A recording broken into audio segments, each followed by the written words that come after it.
মাদ্রাসার গোপন ভিডিও থেকে নেয়া। এখন প্রায় রাত 2টা বাজে। মাদ্রাসায় আসলে কি হয় এই ভিডিওটা দেখলে আপনারা বুঝতে পারবেন। রাত 2টা বাজে ছেলেটি ঘুম থেকে উঠল। আচ্ছা, আমরা দেখি ছেলেটি কি করে। আসলে মাদ্রাসায় কি চলে এসব। ছেলেটি টুপি মাথায় পরল। টুপি মাথায় দিয়ে কোথায় যাবে এত রাত্রে? তারপর পাঞ্জাবি গায়ে দিল। পাঞ্জাবি গায়ে দিচ্ছে, পাঞ্জাবি গায়ে দিয়ে সে বাহিরে চলে যাচ্ছে। এত রাত্রে ছেলেটি কোথায় যাচ্ছে বাহিরে? বাহিরে আসলে কি? রাত 2টা বাজে, বাহিরে কি? আসুন বাহিরের ক্যামেরা দিয়ে দেখি ছেলেটি আসলে কোথায় যাচ্ছে। ছেলেটি আস্তে আস্তে বাথরুমের দিকে যাচ্ছে। আসলে বাথরুমে এত রাত্রে কি ভালো করে বোঝা যাচ্ছে না। সে এখানে কি করছে?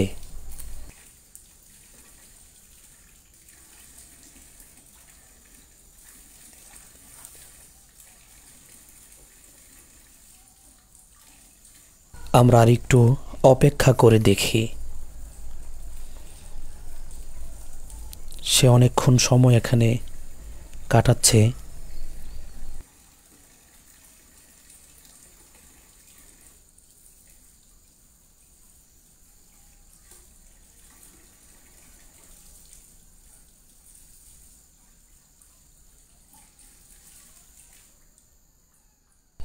ঘরের দিকে আসছে।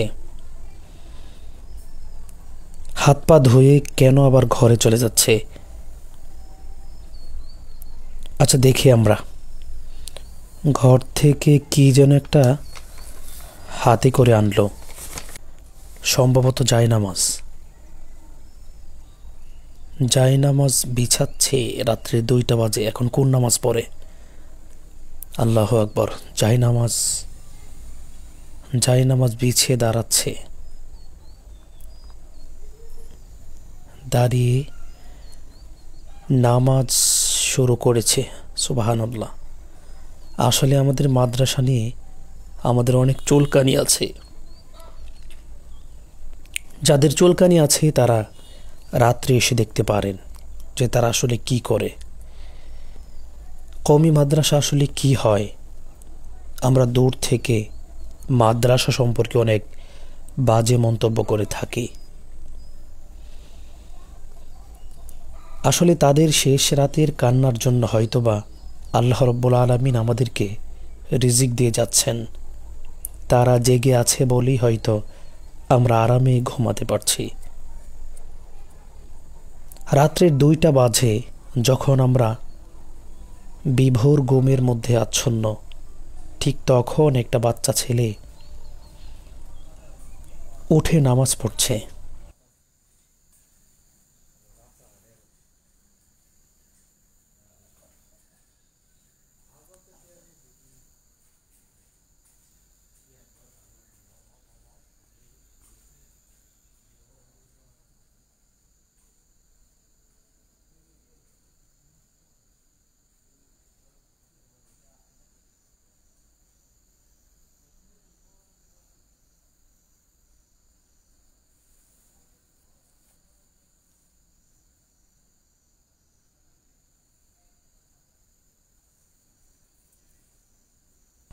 নামাজ শেষে আল্লাহ রাব্বুল আলামিনের কাছে দোয়া করছে। আসলে মাদ্রাসা সম্পর্কে আমাদের অনেক খারাপ ধারণা আছে। আসলে আপনার পাশের যে মাদ্রাসাটি আছে, আমার বাড়ির পাশের যে মাদ্রাসাটি আছে, আমরা যদি একটু খোঁজ নিয়ে দেখি তারা রাত্রে কি করে, তাহলে হয়তোবা আমাদের সবার ভুল ভেঙে যাবে। ছেলেটি নামাজ শেষ করে দোয়া করছে আল্লাহ রাব্বুল আলামিনের কাছে। আল্লাহ রাব্বুল আলামিন ছেলেটিকে যেন যুগের শ্রেষ্ঠ আলেম বানিয়ে দেয়। নামাজ শেষ করে আবার ঘরে ফিরে যাচ্ছে। ঘরে ফিরে গিয়ে টুপি খুলেছে, পাঞ্জাবি খুলছে, আবার শুয়ে পড়ছে। কেউ জানে না আল্লাহ রাব্বুল আলামিন ছাড়া আজ ছেলেটি কি করছে।